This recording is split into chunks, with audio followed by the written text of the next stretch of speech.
Mimi mtoto wangu achagui kazi, namchagulia mimi mama yake, kwa sababu watoto wana disappoint sana. Kwa hiyo mimi mwanangu wa kike atadili na vitu vyangu, nampa mikoba, na mwanangu wa kiume atapewa mikoba na baba yake. Yani hiyo ruksa kabisa. Akiwa na miaka 10, safari za China kwenda rudi, akapiga kazi ya baby mabox kule. Yani lazima ajue kazi ya babake. Babake hawezi kumbania kwa sababu ni damu yake. Atampa njia zote.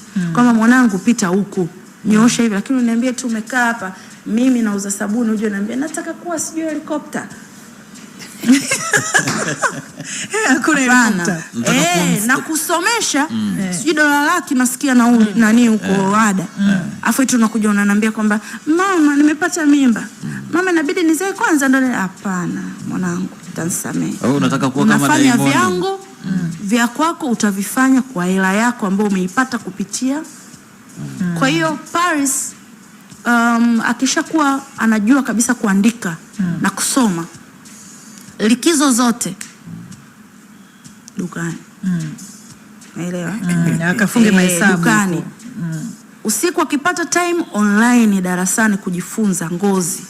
Baadaye akimaliza shule unaingia unampeleka mtoto Thailand, ndo kule ndo mabingwa sasa ngozi. Yes, mimi naamini sana Thailand kwa sababu sabuni yangu pendo ambayo mtu yoyote mwenye vipele lazima upone. Mimi nimeipata Thailand. Kwa mimi nawakubali kiukweli. Kwa hiyo nitampiga pale aingie darasani asome. Style atakuwa msomi zaidi ya mamake. Lakini yeye atakuwa anaenda anafanya hii kazi kisomi.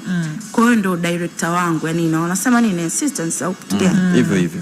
Hivyo hivyo yani. Kwa hiyo hela yake sasa ndo ataamua kwenda kufanya ujinga wake. Yes. Kwisha. Period. Period. Taki maneno mengi.